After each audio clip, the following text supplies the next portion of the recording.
Hey, entrepreneurs, welcome back. It's time to get fired up on the MVP Cast, How to Become More podcast. My host is Josh Ruiz, and I got my man, Francois Lepien. I think I'm saying that right, Francois? It's been years and it's still butchered, but it's okay. It's okay. One day I'll get it right. That's And okay. This week's sponsored segment is Francois is hosting his super class tomorrow. The proven flaws and success formulas of how to achieve higher levels of success for you and your business. Our special guest today and fellow podcaster, Fred Diamond, and sales extraordinaire. Welcome to the show. Thank you, gentlemen. I'm excited to be here. I love your energy and looking forward to having a fun conversation that's going to help our listeners. Absolutely. Go ahead, take it away, Francois. Nice to have you, Fred. No, it's a pleasure to have you here. And today, since we're talking about entrepreneurs and again, I'm fired up, there's this taboo word that sometimes stops people dead in their tracks, but yet it's one of the most important part of any business because no margin, no mission. And it starts with income. And the word for sales, the word in businesses for sale is sales. And so you're an expert at this. And so tell us a little bit about yourself, where you're from, how you stumble upon that career, and what you love about it, just as a quick startup. Yeah, absolutely. So I'm based in Northern Virginia, right outside of Washington, D.C. Excuse me. And I run what's called the Institute for Excellence in Sales. And we're a global organization for sales leaders and teams. Our mission is to help sales leaders, typically at B2B companies or small to medium-sized businesses, attract, retain, motivate, and elevate top-tier sales talent. As Josh alluded to, I'm also the host of the Sales Game Changers podcast. We've done over 580 episodes, and we just published our first book. It's called Insights. Thank you. It's called Insights for Sales Game Changers, Lessons from the Top Sales Leaders on the Planet. And Francois, you are absolutely correct. If sales doesn't happen, you're not an entrepreneur, you don't have a business. So if you have some type of resistance for whatever the reason might be, and it might be legit, you need to figure out how to get past that. And we'll talk about that today. Absolutely. That's awesome. Thanks for putting that point because it's most people say it's a taboo word, but it's not. Once we understand what sales is really about, which you're going to touch on, and we're looking forward to that explanation to debunk that myth of it being a taboo. No, it's actually a necessity, and that's awesome. And it's like any skills. It's something that can be developed, and the more you practice, the better you get at it. Excellent. So, Josh, nothing goes around without a sale, right? Yeah, I worked for a large software company at one point. It was a multi-billion-dollar sales software company. And the CEO said the last person out the door is going to be our worst salesperson. So, there's some cliches I could throw out here. If nothing gets sold, then there's no business. There's no need for finance, accounting, product people if things don't get sold. The other thing too is just to kind of get things started here. I'll say one other cliche, and then I'll move into this. As we like to say, if you have a spouse, children, friends, you're in sales. And that's absolutely true. The other thing too is that, sales is really about service. And in the beginning of the show, we were talking about the audience who's listening right now. So the three of us are trying to provide some degree of value to the people who are giving us 30 minutes of their time to help them take their businesses and their careers to the next level. Same thing with anything that you sell. It's really about service. The customer doesn't need hardly anything, but if you're going to help them improve their lives, improve their quality of life, improve their family, their health, their living facilities, their nutrition, then they need that from you, and you are providing that service. And I always tell people sales is really about providing valuable service. Absolutely. That's a great point. So how did you segue into this institute and the podcast from your corporate side? Yeah. So I had worked in corporate marketing for companies like Apple and Compaq Computer. And in 2002, I went to work for myself as what they call an outsourced chief marketing officer. Now the term is fractional. But back then I would just outsource myself as an outsourced VP of marketing. Along the way, I met somebody at Microsoft who really liked me and the way I approach things. So I had a great run of clients in the Microsoft world. I began to realize, Josh and Francois, that most of the companies were hiring me not because they had marketing problems, but because they had revenue or sales problems. And most of them were 10, 20, $30 million companies that wanted to get to the next level. So I said to myself, all right, how am I going to meet more VPs of sales? Right. So I created the Institute for Excellence in Sales about 10 years ago.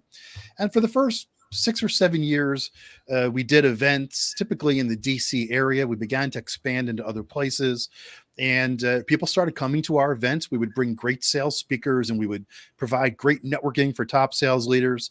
And people started saying, gee, this is a lot of fun. Why don't you come do this at my company? Or why don't you do something for women in sales? Why don't you do something for just sales managers? So in 2018 or so, I said, I'm going to pursue this full time. One of the challenges that I faced was, okay, now I'm like really in sales. As a consultant, of course I was in sales, but if you got Microsoft backing you, you could be successful as a consultant. Running an organization like the IES, I needed to get 5, 10 new customers every month. So I came up with the idea for the Sales Game Changers podcast. And I used to be a DJ at one part of my career, so very comfortable in front of the mic. And what I would do is I would go to VPs of sales offices all over the country, actually all over the East Coast. I bought a ATR 2100 mic. I had a Zoom H5 recorder, and I would show up and they were impressed. And it was the first show to interview sales VPs about their career. Almost everybody I interviewed had never been interviewed. They've been interviewed about their company, their market, their products, but they've really never been interviewed about their sales journey. And I put some time and energy. I hired an audio editor to make sure the show sounded great. And then people started reaching out and saying, hey, I saw my buddy Joe was on your show. I'd love to be on your show. And then it just took off. And when the pandemic kicked in, we started doing a show every single day over the web mechanisms like we're doing right now on Streamcast, and got the book. My book is published now, and we're probably going to do 5 or 6 others based on the insights we've gotten from the podcast. Well, Fred, it's like drinking out of a fire hose listening to you. Yeah. It's absolutely amazing. One thing that I would like to unpack is that when you started, you decided to be intentional into doing something. And so instead of trying to throw spaghetti against the wall and hope that something is going to stick, you decided to own a market. And one thing also that I realized is that you were not deciding to marry a niche, but you were sort of dating it and then courting that niche. And then when the relationships start to build, then you decided to, and this is a key point for our listeners, you invested in yourself. You invested in a microphone. You showed up like a professional. You did the work. Success does not attack anybody. You need to have your presence and go after it relentlessly. I'm sorry, I like to say that there's no easy button in life. There is no such thing. Someone that sells it to you, don't buy it. Run away from it. You need to do the work. But when you have a clarity on what you want and a desire to serve, I love what you said, heart-centered, service-driven. That's actually one of the reasons you're on this podcast with us, because we only deal with people like this. It's the only way not to make sales a burden, but make it a transference of your feeling and the things that you love to others. And that's why people started to want to be with you, because it was the feeling that you had that was transferred to them. That's absolutely awesome, Fred. Thank you so much. That puts us in the right trajectory right now. Well, the key thing that you just said there is, and I'll be honest with you, I woke up one day and I said, okay, I need to get more transactions. And I realized, and this is important for the audience, my customers were VPs of sales. So VPs of sales would join. So my customers, I call them sponsors. They would pay a yearly fee to be a sponsor of the Institute for Excellence in Sales. So I'm not a training company. I'm not a consultant. Our model is kind of like an association. So I needed to get VPs of sales to understand what we do. And I'll tell you, man, one of the things I did is I knew I need to be physically in the room with them. I had to go into their office to record the podcast, which was important, but you have a half an hour ahead as you're setting up the mics. Then when you're done, I would talk to them about our business, the Institute, and what benefits of sponsorship were.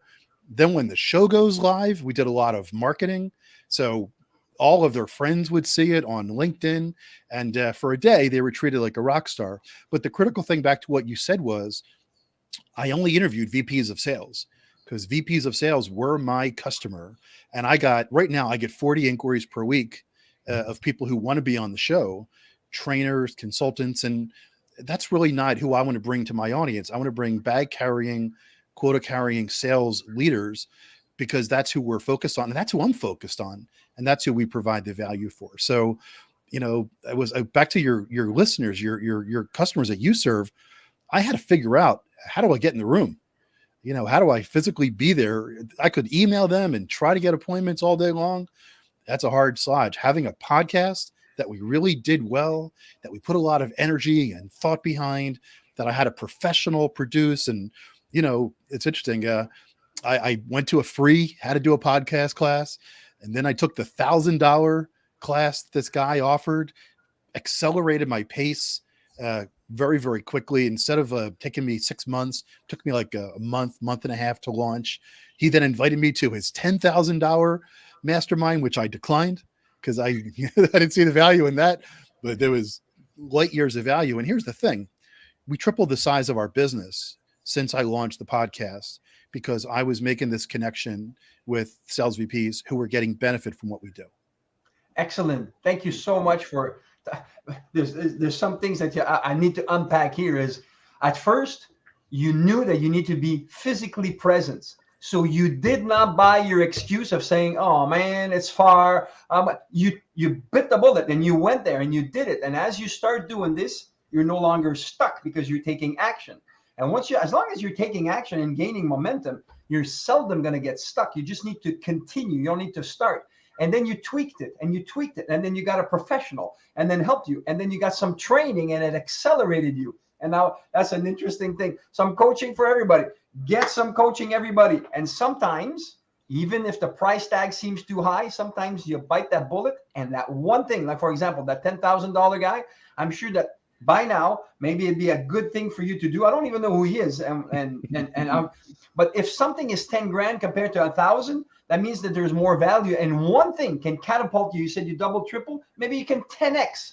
Right. And that's the thing with the day we think we know it all is the day we start to fall. That's why we're on podcasts like this, so we can find out ideas from others and generate more synergy. 1 + 1, Bob Proctor used to say, is not 2, it's 11.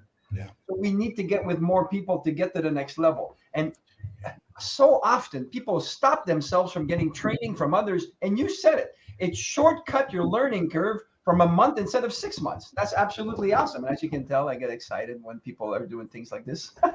No, that's cool. I mean, here's the other thing too. I mean, you guys have a great podcast.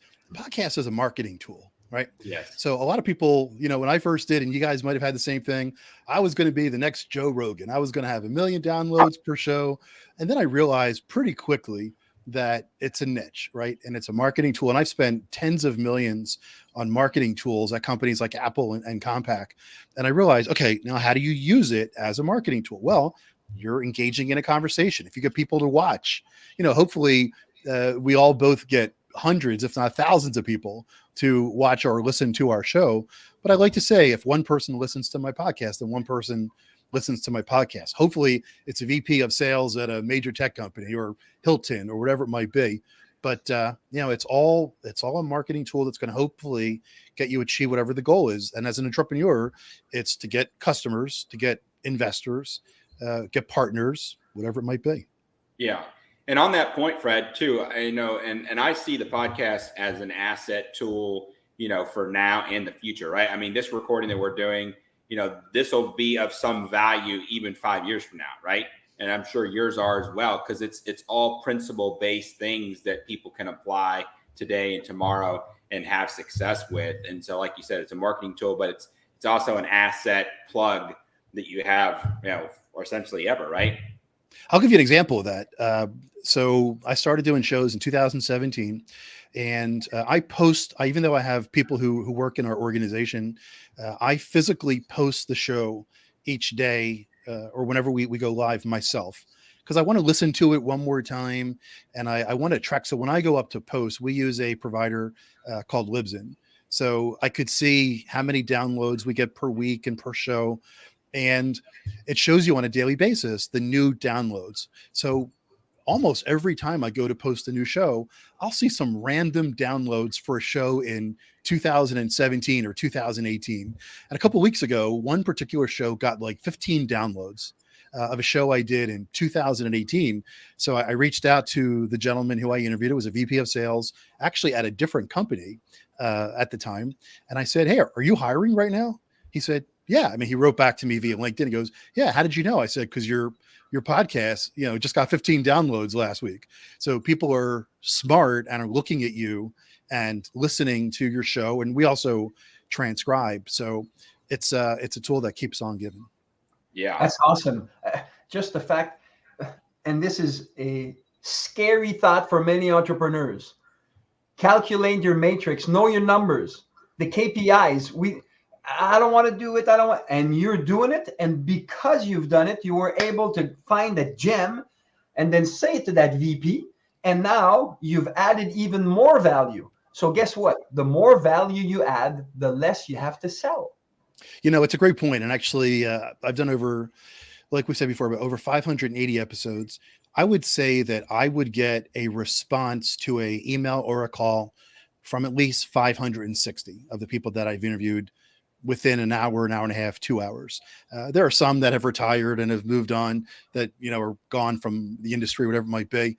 But, almost like 95 to 96, 7% will respond back to me because of that thing that I did for them to put. So if you guys reach out to me, I guarantee I'll get back to you within 15 minutes, but seriously. And it's led to referrals. And actually with sales, people leave, people go from one place to another. I did an analysis of the 580 some odd episodes that we've done. 30 to 40% of the people are no longer at the place they were at when I interviewed them. Even 2 years ago. I mean, sales is, they say the average tenure of a CMO is, or chief sales officer is 18 to 24 months. And I kept looking at all these people are, some retired, but most have gone on to other places. But I like what you said before about if you're an entrepreneur, and I always botch the word, but you got to be out there.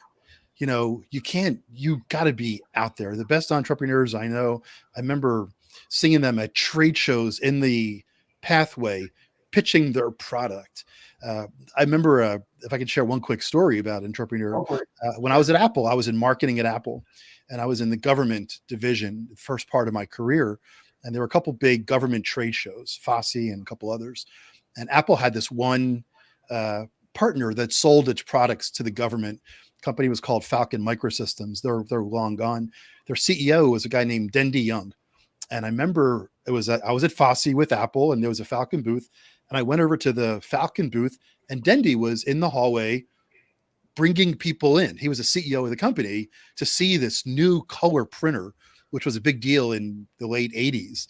And I vividly remember that. And he and I had become friendly. And I said to him years ago, I said, one of my vivid memories of you was you being in the hallways at FOSSI, or not the hallways, but the pathways between booths at FOSSI. And I said, I remember that. He said, I had to show my people that this is what we needed to do. We couldn't wait for people to walk in. We had to be out in the hallways, and that was my job to show the 100 people that were staffing our booth. So, man, if you're an entrepreneur, you can't be sitting back waiting for things to happen. You got to be out there making things happen. And you guys are doing a great job getting that message out there. Well, I appreciate that, Fred. And you're absolutely right. Being an entrepreneur is not for the faint of heart. I always go back to, it's like if you're in the jungle, if you're a rhino or a lion, I guess not a rhino because they're a vegetarian, but if you're a lion or a cheetah, you got to go get a kill. It's not coming to you. You got to stalk your prey and you got to prepare for it and you got to go after it. Right. And in business, it's very much the same way. Right. You have to go after it. And we're ecstatic to have you on because like we said in the beginning, nothing happens without a sales taking place. I mean, you go buy something at Walmart, there's a sale going on there, right? Maybe somebody's not talking to you, but you're buying something and that's a sale. Absolutely. I mean, if you think about, are you guys big Shark Tank fans? Oh, yeah, I am. Yeah, I don't watch it too much, but you get kind of locked into it, right? You start watching it, next thing you know, it's a couple episodes deep, but. Yeah, I'm like an old TV. I mean, I don't watch a whole lot of TV, but I either watch Law and Order Classic or Shark Tank. And Mark Cuban, love him or hate him, always go back to what are you doing about selling the product? Tell me your sales strategy. Tell me that show me how you're out there hustling so that I feel that you're out there with the passion that you need to have. And, there's nothing wrong with bringing on a professional. And eventually, as your company grows, you're going to have to hire professionals because you can't be doing all of the sales. No. But at the end of the day, man, if you're a small to medium-sized company, you, the entrepreneur, are the top salesperson. If you're a male or female, it doesn't really matter. And you got to be, it's always the case. Matter of fact, when I was a consultant, I was hired a lot by companies, entrepreneurial companies that wanted to go from 5 to 10 or 10 to 20. And a big part of the reason I was hired was they would often bring on a sales professional. Okay, the CEO did it all. Now he wants to outsource internally that particular function.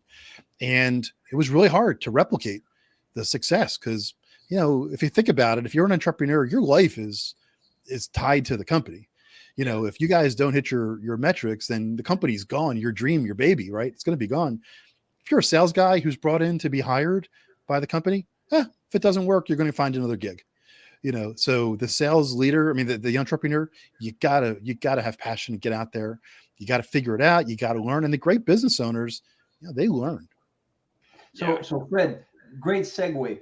You say that it's hard to be out there. And so we talk about being fired up about being an entrepreneur, but the reality is that sometimes the 2x4 hits us right in the forehead and we're bleeding and the nose is busted and we have to pick ourselves up because no one else is going to do it.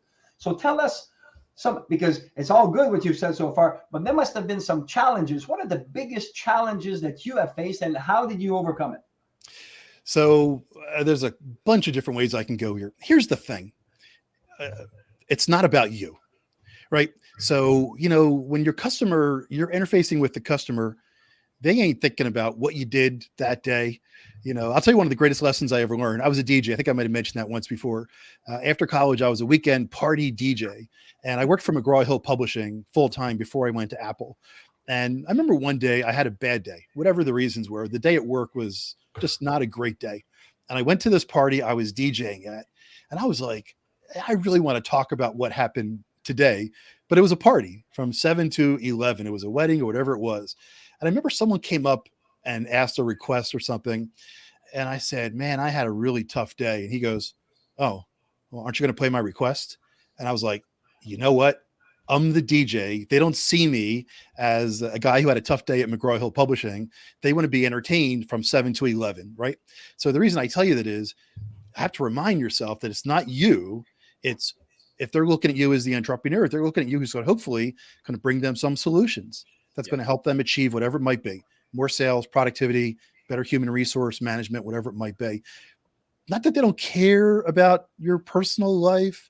They might be nice. And over the last 2 years, we've all gotten more vulnerable and more open, because of the fact that we've all gone through the pandemic together. But people see you as someone, if they're going to take a meeting with you, if they're going to take a call, they're seeing you as someone who's hopefully going to provide some value. They don't care about your childhood. They don't care about your struggles with your spouse. They care about how are you going to help me? So when we interface, when we integrate with people, I always say, they're not looking at you as you. Everyone's got stuff in their life that is causing them angst. They're giving you the opportunity to provide value for whatever it is they need to achieve. So it ain't about you. And you know what? Here's the other thing. Next play. If things go wrong, if you did a bad sales call for whatever the reason is, learn about it, understand what you did. Next play, next play, next play, next play. If you think about the elite athletes, the Tom Brady's of the world, he's not thinking about that interception that he just threw, the rare interception. He's thinking about, all right, we still got to march down the field.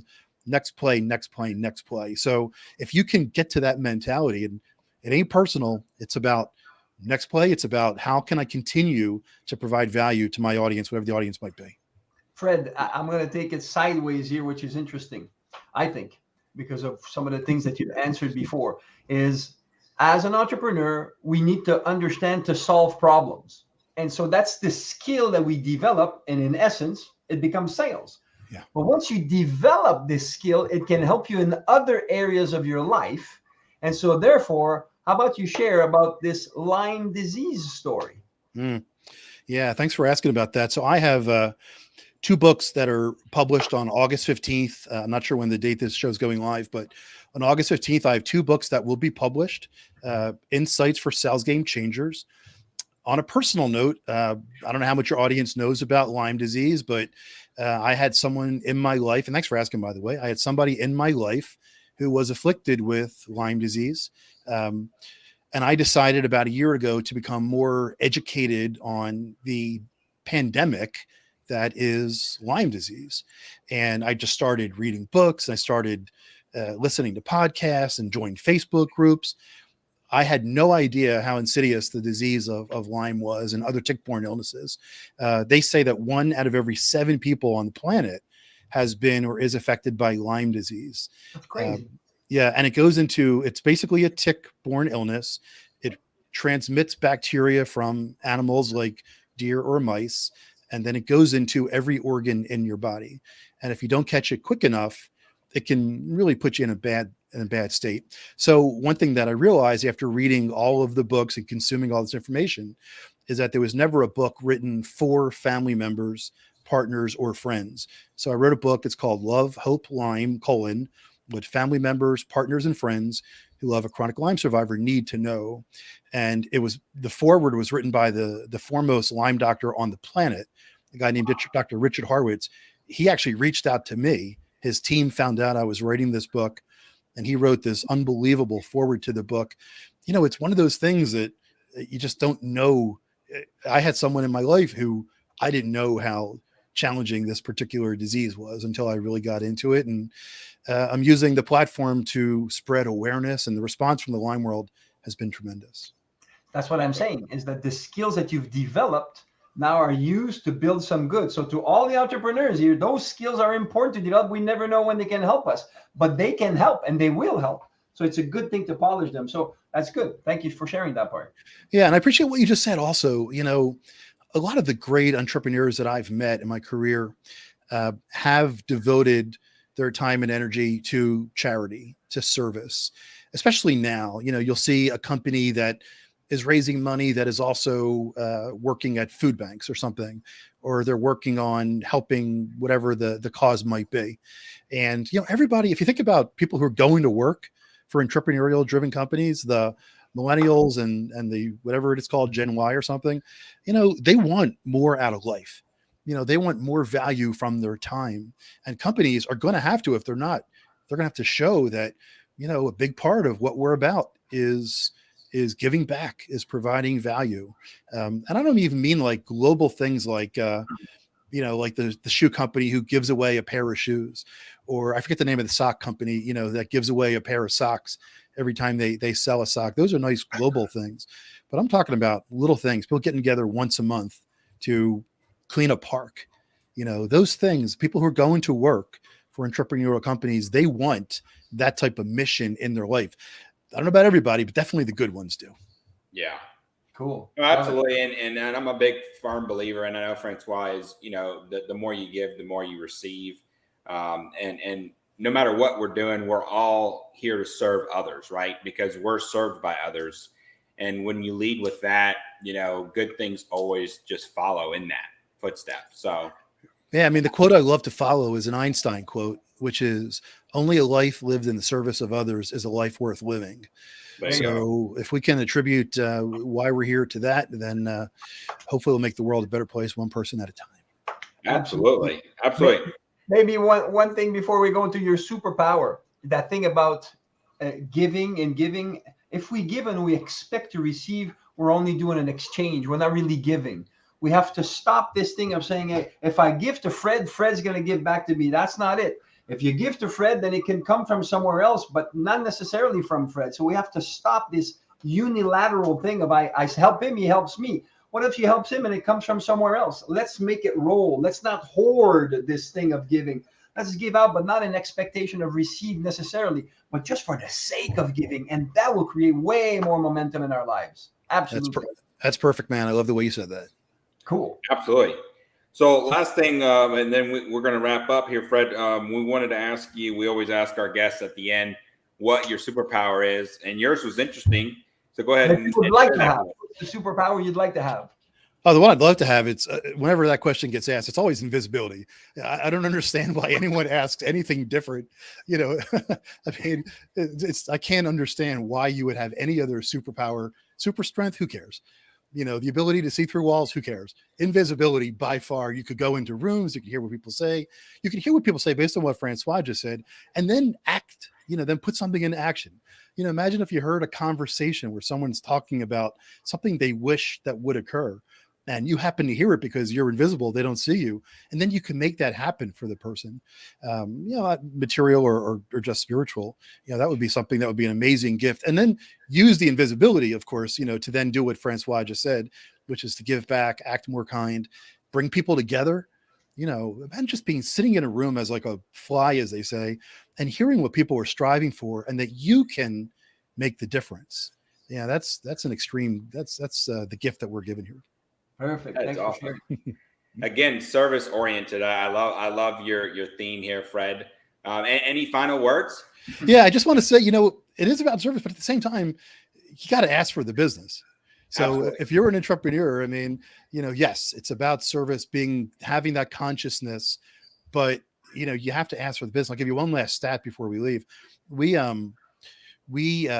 a partner at the Institute for Excellence in Sales who tracks and records sales calls, and they've done like 5 million. They've tracked 5 million sales calls.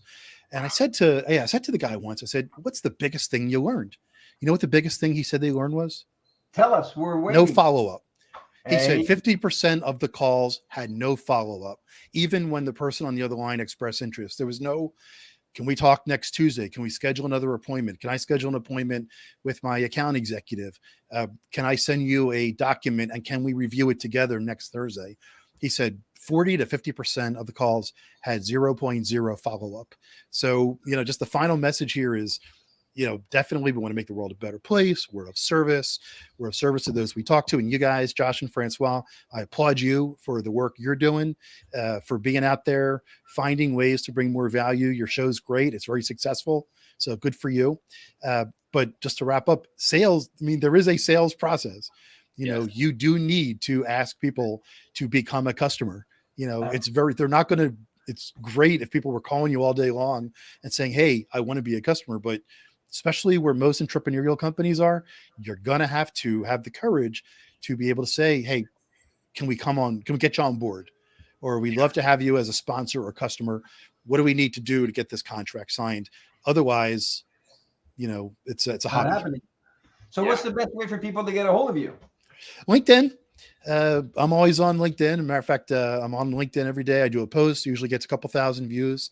So reach out to me, Fred Diamond, and appreciate the opportunity, guys. I really do. Awesome. Well, yeah, thank you again for being on here with us, Fred. And check out Fred's podcast, the Sales Game Changer podcast. My quick quote of the week is, "Self-image sets the boundaries of individual accomplishment." And that's by Dr. Maxwell Maltz. Psycho-Cybernetics, incredible book. If you guys don't know it, you should definitely check it out. Again, thank you, Fred. Appreciate it. And in the link, we have Francois' Superclass tomorrow. Be sure to register for that. And Francois, any final thoughts for us? Life is what you make it. And what I like about what we did today with Fred is the fact that success does not attack anybody. It does not. There's no elevator for it. We all need to take the stairs. I says, "Oh, I need to take the stairs, but put it this way. Once you take the stairs, you get stronger legs. So when you're on top of that mountain, then you can enjoy it rather than collapse." Because and it's something that is so powerful. We need to make it happen, and we need others to make it happen. We can't be expert in all things. Let's reach out to others and get our weaknesses be filled by other people's strengths, and let our strengths fill other people's weaknesses so we can all win. That's right. Thank you for that, Francois. And remember, guys out there, a mind once expanded will never contract to its original state. So the information that you feed yourself and you practice will be with you forever, and it's an asset for you. So be sure to like, subscribe, check us out on all of our platforms. Leave us any comments, questions that you may have. We appreciate you joining us. And until next week, make it an awesome day. Thank you. Thanks, Fred. Thank you very much.